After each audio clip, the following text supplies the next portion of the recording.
Welcome. You're tuned to the Urban Affairs program. It's time to get up for Urban Perspectives with your host, Pete Rhodes.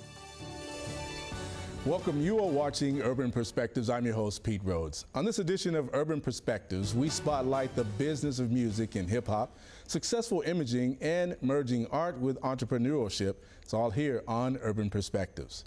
My first guest has earned a loyal following from both theater and jazz fans.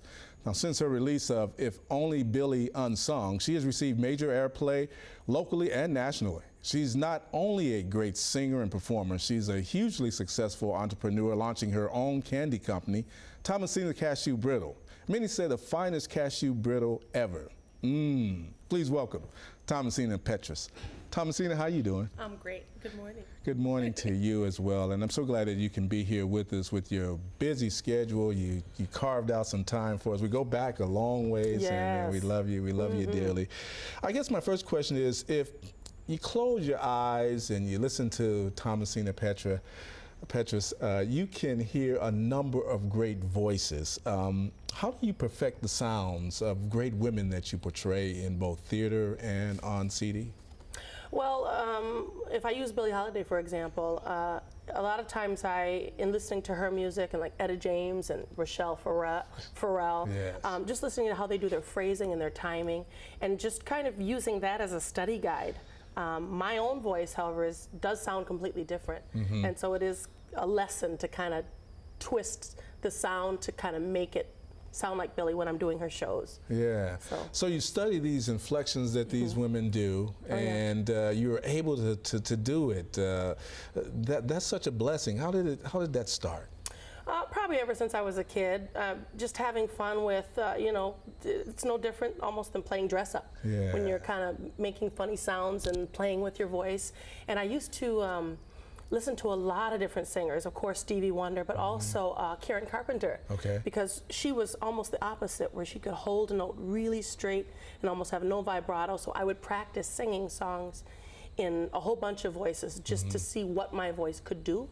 And that's kind of how I taught myself, kind of a self-taught singer. Yeah, so. Well, you know, you not only are a singer and performer, but you are a businesswoman. Yeah. You started your own production company. How important was it for you to have a production company that kind of drives your work? Well, you know, for a while when I started, I'm a graduate from North High School, so I'm a North Sider. Polars. Yes. You want me to sing a song? No. But when I first started and really considered musical theater, the only reason I got into theater was so I could keep singing, because I didn't have a band yet. I was really young and I wanted to get the experience of auditioning. So I just started showing up at auditions. And what I quickly found was the way I looked in the industry at the time, it seemed like, and this has changed drastically, thank God, that either I was too tall for certain roles, especially when partnered up in musicals, and traditional musicals, either I was too white or too light-skinned to play a dark role, black role, or too black, my features were too black to play a white role. So I could never get a role just based on my talent, I thought at first. And so as I got a lot of ensemble work and just started working, got work through Mixed Blood, of course, and Penumbra Theater, and became company members at both of those and honed my craft, pretty soon my talent, I think, made up for what I thought was a deficiency in my look for the industry here. But the doors are open now. We're doing everything. And I used that as an opportunity to say, you know what? I'm still not seeing the stuff I want to be in. I wonder what it would take to just produce my own show. I see. And so the people that I knew and loved who were family to me then, Penumbra Theater, Mixed Blood Theater, and now Park Square Theater, Richard Cook, I just went to them and said, you know, how can I just produce my show here?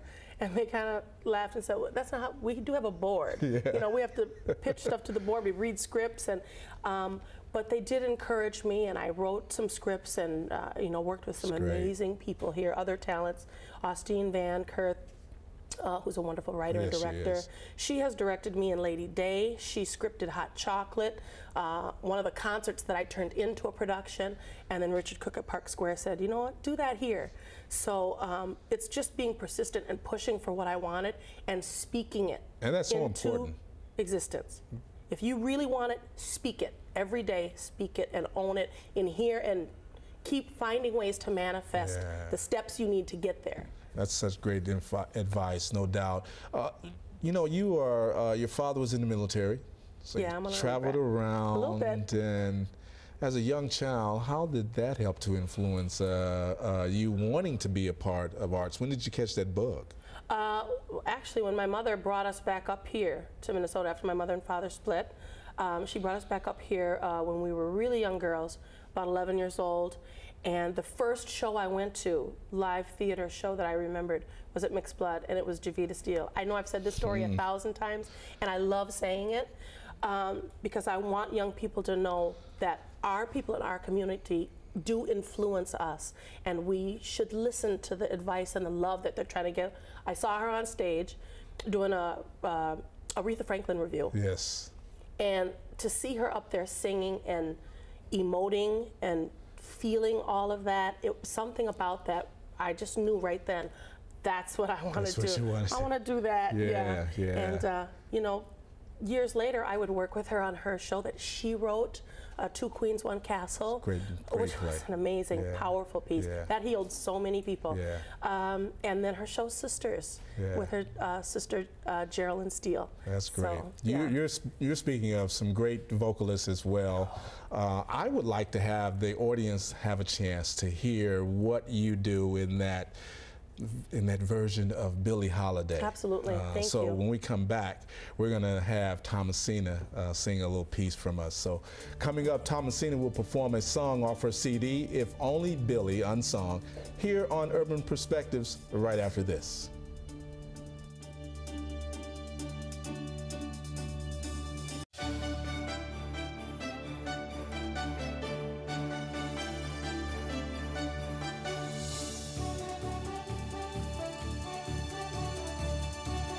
Welcome back to Urban Perspectives. Thomasina, you've created a personal and moving portrayal of Lady Day, Billie Holiday, and we'd like for you to give us a little bit of that. You and I talked about how you would do it, how you could show a little bit of Thomasina Petrus and Murphing into the Billie Holiday aura. And also, I understand that Miss Holiday will be 100 years old coming up. How does that influence you now? Well, I know that approaching her 100th birthday, I'll actually be 44, which is the age she was when she passed. And I thought it was really relevant to do something to honor her and show how relevant some of her most important work still is. So I did re-record Strange Fruit with one of our local musicians, Billy Peterson. And it's just bass, upright bass, and vocals. And it is, it's eerily accurate in a lot of ways and still eerily current. Cool. And I thought it was really important for me to sort of pay tribute to her. And give it to us then. Thomasina Petrus. God bless. God bless. Them that's got shall get, them that's not shall lose. So the Bible says, and it still is news. Your mama may have, and your papa may have, but God bless the child that's got his own, that's got her own. Where the strong get more, while the weak ones fade. Empty pockets don't ever make the grade. And your mama may have, and your papa may have, but God gon' bless a child that's got his own, that's got her own. Oh, you see, money, you can have lots of friends. They can be crowding round your door. And oh, when you're gone and all your spending elsewhere, they ain't coming around here no more. No rich relations give you crust of bread and such. Go on and help yourself, but don't take too much, 'cause your mama may have, and your papa, he may have. But God gonna bless a child that's got his own, that's got her own. I got my own.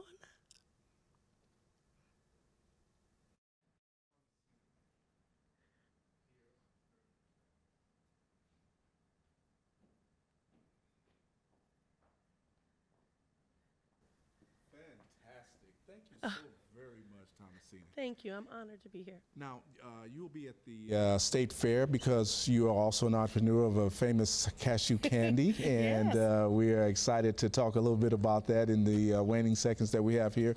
What is cashew, Thomasina's cashews? Well, I've been doing it for about 10 years now. Thomasina's cashew brittle. And when we were licensed to manufacture, we actually started in the theaters and the events that I would sing and perform at. So that's kind of how I spread the word really fast, was through those audiences. And we are now at the State Fair. We've been there for years, and we're in the merchandise mart now. Yeah, well, it's fantastic. Well, you know, it is great candy, and we're looking forward to the new CD as well. You picked a special song to do a rendition of, and we should look to find it where? It will probably be available for download, just as a single for now. Great, So great. I want it to make sort of a singular impact for people and bring people to conversation. Yeah. yeah. Well, Thomasina, I want to thank you so very much for being here with us today on this edition of Urban Perspectives, and we got to have you come back. Yeah, absolutely. All right, great. Weekly here on Urban Perspectives, we present shining stars highlighting people, places, and events that contribute to the vibrancy of the urban community. Our shining star this week, at the age of 17, created Deliverance for Youth, a community choir whose mission is to empower youth through their music. Our shining star this week is founder and director of DFY, Jovantae Patton. Hi, I'm Jovantae Patton, and I am a singer, a songwriter, and a radio personality here in the Twin Cities. Praise with Jovantae at 6 a.m. through 8 a.m. on 89.9 KMOJ, the People Station. My passion is young people. I started a youth choir at the age of 17 called DFY, and DFY stands for Deliverance for Youth, and our purpose is simply easy. That's to empower and save youth. So I just bridge my passion of young people and seeing them in a better state, and my passion with music, and made it as one. We have our I Am a Winner. It is a collection of 10 songs. I wrote about 8 of them out of the 10, and you can get that everywhere where music is sold online, and also you can get it here in the Twin Cities. So it's I'm a Winner. Get that. It's supposed to encourage you, and it's supposed to start your week off in a vibrant, happy way. I was born and raised on the north side of Minneapolis, so most of the things that happen are young people that, you know, are in gang and gun violence. They're not just someone on the news. They're someone that I went to school with, that is a cousin, of whatever, a church member. And so it's very important because it's just not an opportunity to sing, it's an opportunity to be a voice in my community. So very important to me. The advice I would give to anyone who needs the right direction, I would say seek God. That doesn't mean you have to be religious about it or go to someone's church and hear a preacher and get prayer and all that, but I would say seek God, number one. Number two, find out what you're passionate about. And number three, begin to find resources and ways that you can begin to work on your passion. And as you begin to focus on what you're passionate about and seeking God, then you don't really have time for anything else that is outside of those guidelines. This is Jovantae Patton. I'm a singer, songwriter, and radio personality here in the Twin Cities, and you're watching Urban Perspectives. Coming up, we'll wrap with a local hip-hop celebrity, activist, educator, and broadcaster. He's also a recording artist.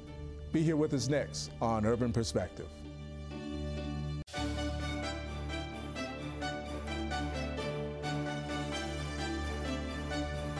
Welcome back to Urban Perspectives. My next guest, awareness of Black history, culture, and community are the ingredients that make his music successful and a tool for effective change in our urban communities and worldwide. He's known for his energized stage performances, music collaborations, and mentorship for our youth in the communities. I'm honored to have with me Toki Wright. Toki, thanks for being here, Thanks man. for having me. Yeah, you know, me and you have got a chance to see each other with the Minnesota Black Music Awards, and all the things that you did for that, I appreciate, and performing, bringing that energetic performance there. Thank you. You're known for your powerful lyrical content in your music. When did you realize that you were a writer and poet, and this is what you could do to affect change? I think the first time I really realized that I was a writer was back in when I was about 11, and I went to visit my family members. They were living in Robert Taylor Projects, south side of Chicago. Yeah, I know exactly what it's at. Yeah, so you know, both my dad grew up his entire life with all my aunts and uncles. So we just kind of, me and one of my cousins got together and we just started talking about how we had similarities and how we had some major differences, and how we would explain our life story through the written word. So I just started writing at about the age of 11 and got into performing around age 15, 16, and kind of kept going from there. Yes. Who are some of your influences, or do you draw back on some of the old school hip hop artists as well as other genres? Yeah, I mean, I'm heavily influenced in both hip hop and reggae, dancehall music. I'm also heavily influenced by a lot of authors and historians. You know, Kwame Ture, Bob Marley, Peter Tosh, LL Cool J. You know, a lot of different people that have had an impact on this diaspora of African life throughout the world. So Fela Kuti, you know, I just draw inspiration from people that I feel have had an impact on both myself and on the community around them. Speaking of which, all of those individuals that you talked about, Kwame, 2LL, and some of the others have had impact on the community. They've affected change in our community. What three things would we not know that you're about to let us know about Toki Wright and your activism in our communities? Well, you know, and I guess the first thing is that I try not to put a label on what I'm doing and call it activism or community. I guess I'd maybe you'd say it's more community work and being a ready and willing participant in making some sort of positive change in the community that I live. I ran an organization called Yo the Movement for a few years that really focused on keeping young people's voice at the forefront of the conversation. Everybody has a conversation about youth and about teenagers, but doesn't necessarily bring them into the conversation to speak for themselves. I currently run a radio show on KFAI on Saturday nights called Soul Tools Radio. So we mix music from all genres with conversation about what's going on throughout the world. And I also write for Inside News from time to time and just make music. So I guess my role in the community exists in a lot of different ways, and I kind of pop around. I've been able to, just over the last summer, I went to Sierra Leone as a arts ambassador and worked with a bunch of young artists and helped them develop their craft. And one of them actually just got a recording deal with a record label in New Zealand. So this, you know, 15-year-old street kid got a deal. So it's cool to be able to see people that you've interacted with go on and take the things that you may have, because I was learning from him as much as he was learning from me, but to be able to take that information and move forward. And I think sometimes people don't realize that. I mean, my dad would always say, you can learn something new every day if you just listen. Yes. And we learn from each other if we listen. Yes. Absolutely. Yeah. And you do a lot of stuff out there. You collaborate with a lot of individuals. You collaborated with folk like Brother Ali, Atmospheres, the folks at the Rhyme Sayers Collective. How do you come about working with other individuals on a collective basis like that? Well, I think it's important to know who you are and what you want to present, but also be mindful of the projects that you're putting together and the fact that the project itself has to have its own life, and you can't always just force a square into a circle. this new project that I'm doing, which is Pangea. Me and a producer by the name of Big Cats came together over about 9 months, and we really just said, here are the things that we're interested in. This is the type of music that we like to listen to and that we want to present, and where do we have these commonalities, and how do we draw that line of common work so that we can push forward this song to make sure that it has the desired impact. How's it been going? It's been great. We just got done. We went on 2 tours, one with Atmosphere, and one we went on our own. Yeah. Then we played a bunch of big gigs, played Soundset, played around the Midwest. And you have the project is out now, so we can pick that up somewhere. Actually, the project comes out September 23rd. Pangea, okay. the brand new album, features POS, BJ the Chicago Kid, who's on Schoolboy Q and Chance the Rapper's albums, so it's pretty big. It's got a deal with Motown, and it's huge. Yeah, so you know we're pushing and hoping that this is the big one, and we're shooting a couple videos in the next few weeks. We're trying, you know, trying to, you know, we want shake it up, make it happen. That's what we're trying to do. Toki, Wright, thanks for being here with us. Appreciate you, man. Appreciate Keep up the good work. Absolutely. All right. Well, thank you for watching Urban Perspectives. I would also like to thank my guests again, Thomasina, Petrus, Toki, Wright, and you, our audience, for getting up with Urban Perspectives. And remember, there are positive things happening in our cities. Hear about them on Urban Perspectives. Now enjoy the photos of the week with BMA Backstage at the Dakota with Brian McKnight. I'm Pete Rhodes, and I'll see you next week.